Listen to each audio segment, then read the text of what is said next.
Several years ago, I had a chance to visit the city of Philadelphia, specifically to go to Independence Hall, where the Declaration of Independence and the Constitution were both signed. And while I was there, I decided to take a walk over to Christ Church, this very historic church that was active during the time of the American Revolution. In fact, many founding fathers and other people who were important to the Revolutionary War attended there with their families. And as I walked through the space, I noticed something I don't often see in churches. I noticed that many of the pews, especially as you got closer and closer to the altar space and to the pulpit, had plaques on them. Plaques with the names of the people who actually paid for the pew or who paid for the church and its worship space to be built. It was really kind of an odd experience because on the one hand, it was neat to see who were these people and their families. On the other hand, it was just odd to notice how the closer you got to the front, the more you were recognized in some way, shape, or form. I don't think that we think that way very much anymore, at least not in church, but it does actually raise a very relevant question for us. And that is this: who are we doing all this for anyways? Who do we think we're impressing with our faith when we live out what it is we believe, when we do things like going to church or giving or praying or attending small group? Who's it all for? See, the reason I bring that up is because in our text for this morning, it's all really grounded in one teaching. It's actually the teaching that we find in Matthew chapter 6, verse 1, where Jesus says the following: "Beware of practicing your righteousness before other people in order to be seen by them, for then you will have no reward from your Father who is in heaven." You see, the reason why this warning was needed was because Jesus and his followers lived in what we would call an honor-based culture, where doing things publicly was a way of gaining status. In fact, there's a really good example of this from some archaeology that was done in the region from the time of Jesus. Specifically, there's something known as the Theodotus inscription. It was a tablet that was found in a first century synagogue, and I want you to hear what it says when translated. It says, "Theodotus, son of Vatenus, priest and head of the synagogue, son of a head of the synagogue, and grandson of a head of the synagogue, built the synagogue for the reading of the law and for the teaching of the commandments, as well as the guest room, the chambers, and the water fittings, as an inn for those in need from abroad, the synagogue which his fathers founded with the elders and the Simonides." Okay, so here we find an inscription where this guy is basically saying, I'm the one who built this worship place. You see, in an honor-based culture, your reputation in the eyes of others is what really mattered most. And so public displays of generosity, public displays of piety were considered outward signs of your devotion to God. And in Jesus' day, there were really three things that were really considered the most obvious signs of one's personal religious devotion. That was generosity, prayer, and fasting. But there was a risk in Jesus' day that doing these things publicly could become a way of increasing your reputation and demonstrating your devotion. Essentially, Jesus is saying, look, you have to be very, very careful when you're generous, when you pray, when you fast. You have to attend to who you're actually doing it for and why. Essentially, Jesus says there's two ways of practicing your righteousness, a right way and a wrong way. And they each have to have something to do with the audience that you have in mind. And so I want us to take a closer look at Matthew 6 together and to look at these two audiences and the difference that it actually makes when it comes to how it is we live out our walk with God. The first audience that Jesus addresses is the audience of people. In fact, 4 times he talks about doing things that gain us recognition in the eyes of others. And again, they all have to do with these 3 kind of religious practices: generosity, prayer, and fasting. And Jesus' warning is, he says, I don't want you to be like that, because when you are doing that, you are like the hypocrites. Now, this is an important phrase. It comes up several times throughout this passage. He says this: "When you give to the needy, sound no trumpet before you as the hypocrites do in the synagogues. When you pray, Don't be like the hypocrites, for they love to stand and pray in the synagogues and at street corners. Likewise, when you fast, do not look gloomy like the hypocrites, for they disfigure their faces, that their fasting may be seen by others. Now, when we think of the word hypocrite, we tend to think of a person who says one thing, but then does another. That's actually not what the word meant in Jesus' day. The Greek word hypokrites actually referred to actors on a stage. If you were a stage performer, you would wear this large mask. It was a way of showing the whole audience of what type of character you were, and you would go on stage to perform for the entertainment of an audience. And Jesus says, look, when you are practicing your righteousness, whether it's giving or prayer or fasting, that you really have to take careful thought of who you're doing it for. And he says, if you are doing it for people, if your ultimate desire is that these things are meant to get you the praise of others, then their praise is the only reward you're going to get. That's it. He calls this kind of life hypocritical, in that while it looks like it's for God, it's really for us. It's really a way of performing for others and nothing more. It's simply designed to gain us greater status in the eyes of other people. And Jesus says, and if that's what you're doing, you're missing the whole point. You're missing the whole point of the religious life. You're missing the whole point of your faith. And he says, and when you do that, it actually tends to hollow out these religious practices, doesn't it?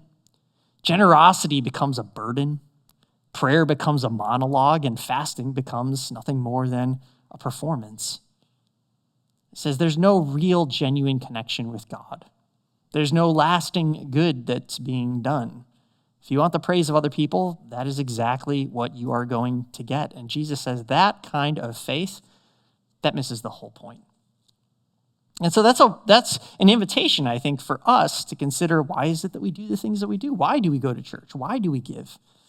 And I think, honestly, we tend to overreact when it comes to this kind of stuff. I mean, the Sermon on the Mount is a very popular teaching. Many people have heard these words spoken before. And one of the things that we then tend to do is we say, well, then I'm just not going to do those things. I'm not going to worry about giving. I'm not going to worry about, like how I pray. I'm not going to worry about fasting. Maybe I just won't do those kinds of things. But here's what we need to recognize.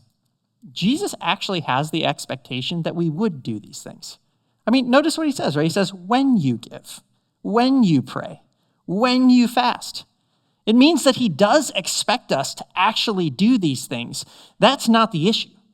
The issue is how we do them and why.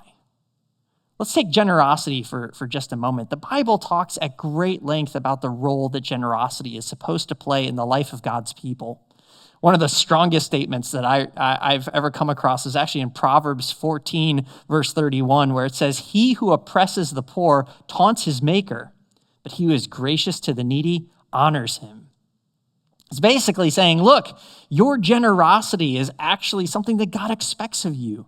And he desires that you would be generous for the sake of caring for others and doing the work of his kingdom.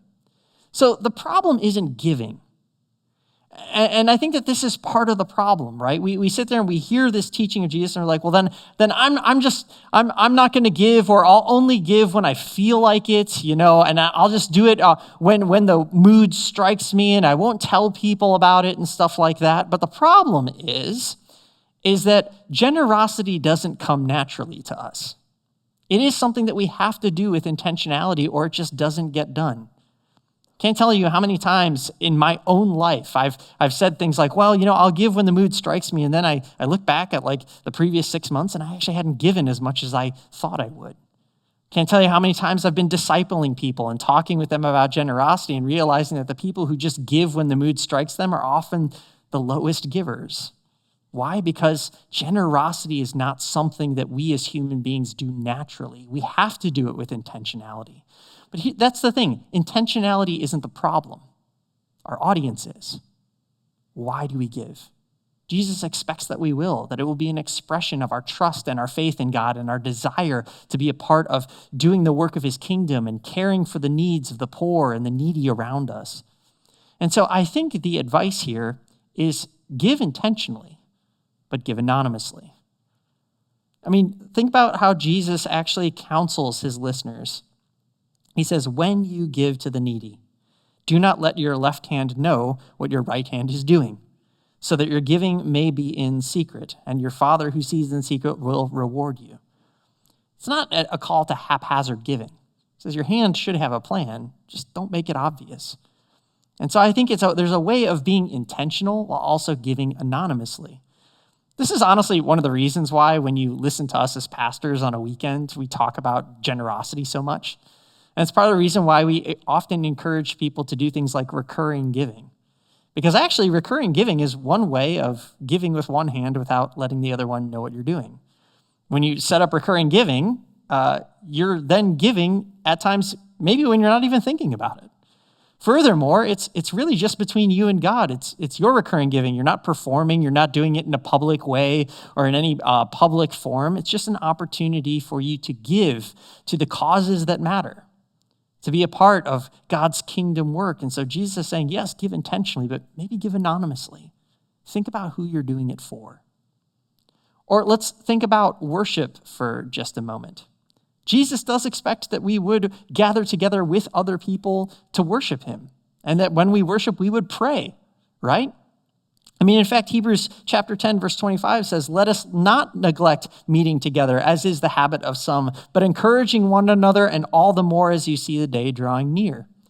But oftentimes people read Jesus' teaching here, right? And they say, well, this is why I don't really go to church. It's really just about me and God and me and Jesus, right?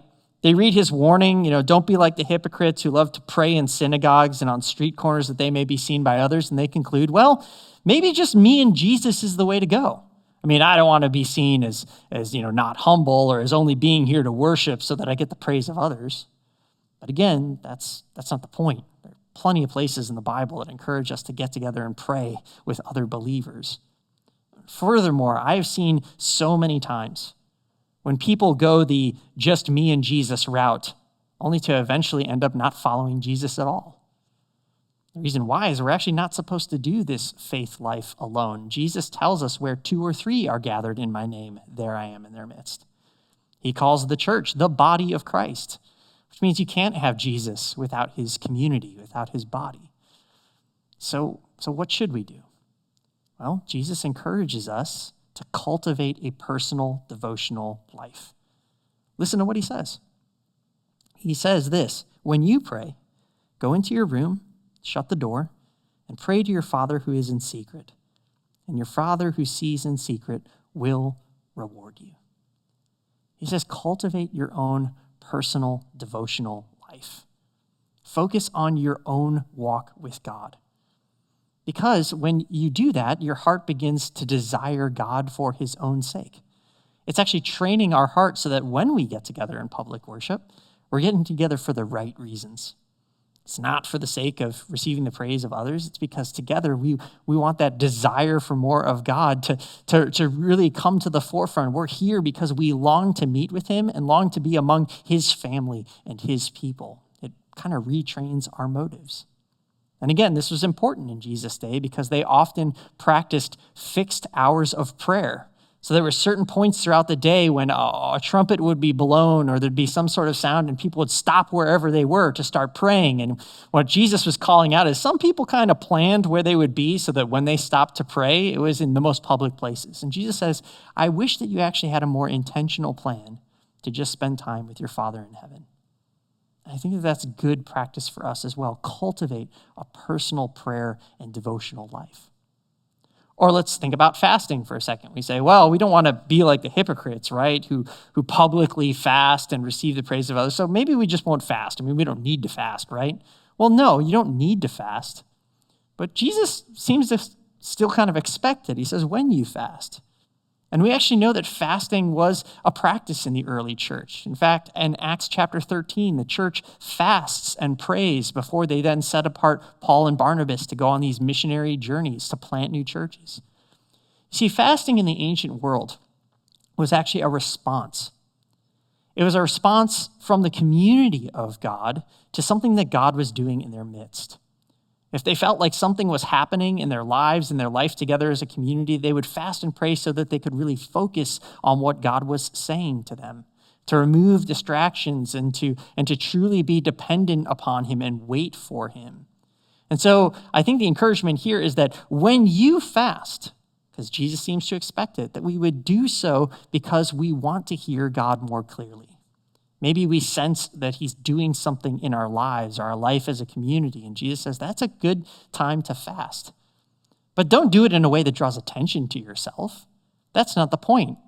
The point of fasting is to draw our attention to God, not other people's attention to us. And so he says, wash your face, anoint your head with oil. It's like, don't go around gloomy, moaning about how hard it is. Don't go posting on social media how your fast is going and what day you're on and how difficult it is. He says, no, draw your attention back to God.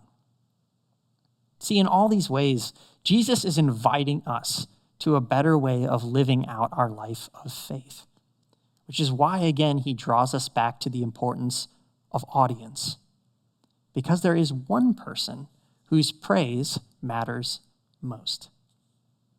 One of the things I love about this passage in particular is that 7 times Jesus refers to God, but he refers to him as our Father. This is truly a unique aspect to the Sermon on the Mount. You see, up until this point in Matthew's gospel, God hasn't been referred to as Father. And yet throughout the sermon, Jesus is kind of redefining our relationship with God. And he says, I want you to think most about your Father in heaven. Honestly, growing up, whenever I would, participate in sports or perform in theater, it was nice, to win or to get a trophy or to get recognition, but you want to know what really warmed my heart the most? Was when my dad would say things like, I'm proud of you. That was the best reward and the greatest praise that I could ever receive. And that's actually what Jesus says over and over and over again throughout his teaching here in Matthew 6. Listen again. He says this, when you give to the needy, don't let your left hand know what your right hand is doing, so that your giving may be in secret, and your Father who sees in secret will reward you. When you pray, go into your room and shut the door and pray to your Father who is in secret, and your Father who sees in secret will reward you. When you fast, anoint your head and wash your face, that your fasting may not be seen by others, but by your Father who's in secret, and your Father who sees in secret will reward you. Over and over and over again, he says, it's the Father's praise that should matter most. He is the audience of one, and the one that matters the greatest. He says, when he sees you doing these things, when all your attention is on him, that's when you receive the reward. Now, again, I think we have to do a little unpacking here. We really have to unpack this idea of reward for just a minute, because I think, again, we can let this one go sideways. We tend to think of a reward as like, if I give, then God is going to monetarily give to me, right? If I pray, then God is going to materially bless me in some way. But that's actually not what Jesus is talking about here. There's a couple things worth noting, again, in the text. First and foremost, when he talks about rewards, it's always future tense. So he's using this kind of future tense language. He says, look, when you do it for the praise of people, you've already received the only reward you're going to get. But when you do it for your Father, you will receive a reward. And this kind of future tense idea has led some scholars to say, well, then Jesus is purely thinking about the day when God comes again in the future, when the kingdom of heaven is here on earth, and that's when we'll receive rewards. But I actually think it's more than that. Because the word for reward here, it's a verb. He's basically he's saying your Father rewards you, not your Father will give you some specific material blessing. I think what Jesus is trying to show us is that when we live for God's praise, that's increasingly what we experience. We increasingly experience his joy and his delight.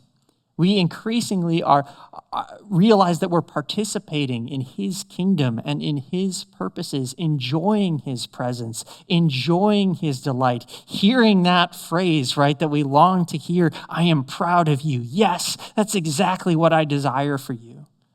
Jesus saying, look, if you want a closer relationship with God, If you want to participate in his kingdom here and now, if you want to experience what life is like daily directed by him and depending on him, then Jesus has good news. That is the reward that you will get each and every day when you focus on your Father and not the praise of others. It says the more you do life with God, the more that you experience the joy that comes from walking with your Father. That's the reward. Now, I want to say something, just a pastoral note, and that's to those of you for whom maybe you don't have a great relationship with your fathers. Maybe the example I just gave kind of hit a sore spot in your heart. Maybe your dads weren't around, or if they were, you didn't hear those words of praise and thanksgiving. I think Jesus is really intentional here of trying to redefine our relationship with God as Father. Because what he wants you to know is that no matter what your experience with your earthly fathers have been, you have a Father in heaven who loves you. And more than anything, he wants you to hear his words of praise and delight over you. He longs to shower you with praise. And so he says, I don't want you to be living for the praise of others. I want you to be in a space where you can hear my voice and my delight and my joy in you. Jesus' invitation to see God as our Father is a healing invitation. To recognize that we have a Father in heaven who loves us and who delights in us. And when we realize that he wants to do life with us, that he wants us to hear his words of praise, it totally reshapes and redefines how we do all these other religious things. It allows us to actually participate in generosity, stewarding what God has given us for the sake of helping others, and experiencing the joy of knowing we're actually helping God's kingdom to advance and people to experience his blessings and his generosity through our generosity toward them. Or prayer really then becomes about cultivating a conversational relationship with God where we can pour out our hearts to him and that he can then share his heart with us. Or fasting teaches us how to be content with what God has given us and dependent upon him, waiting for him to move and to guide and to direct everything that we do. Jesus says it's the Father's praise that matters most. He desires that we would live for an audience of one because it makes all the difference in the world. You see, this is what our Father in heaven desires most. He desires our hearts. Over and over and over again, as you read through the scriptures, what you realize is that that's what he longs for most. There are often times in the Bible where people are just going through the religious motions. It's all a performance, and God says, I'm not delighted in those things. In fact, Isaiah 29:13 is great. He says, these people honor me with their lips, but their hearts are far from me. It's a lament from God because what he desires is our hearts, and he wants us to hear his delight and his praise. I think this is why St. Paul says the Spirit that you received brought about your adoption to sonship, and by him we cry, Abba, Father. This is the relationship that Jesus came to give us. A new restored relationship with our Father in heaven who delights in us. Jesus came to open the door that we might experience that kind of love and that grace every day, and to realize that our religious practices aren't designed to earn our way into his good graces, much less are they designed to earn the praises of others. Rather, they are an invitation to experience his delight and to walk with him in his purposes, both now and forever. And so Jesus says, do them. Do them for him. Realize that this faith that you have is really about a relationship which then overflows to bless others. It's for their good, not their praise. And it's for God's delight, which he lavishes on us through Jesus, through whom we have been adopted as sons and daughters of his kingdom. And so it's with that in mind, I want to close in a word of prayer. Would you pray with me? Lord God, we give you thanks that you are our Father, that you love us, you delight in us, and your desire is to invite us to be a part of your kingdom, to know your heart, and to walk with you. Lord, I do pray that we would be people who are generous, prayerful, and wholly dependent upon you. and that we would practice our generosity and our worship and our spiritual disciplines like fasting because we long for more of you, because we desire to hear your heart and experience your delights and participate with you in your kingdom work. So reframe our hearts, reshape them and direct them back to you. Help us to realize that our worth and our value are in you and your love, not in the praise and adoration of others. So that all that we do as your people would really point people back to you as our Father, as the giver of every good gift, as the one who loves us and delights in us and whose kingdom is here and will come in its fullness on the day when you make all things new. May we be a part of living and in that kingdom and walking that journey with you each and every day. We ask this in the name of your Son, Jesus, who is our Savior.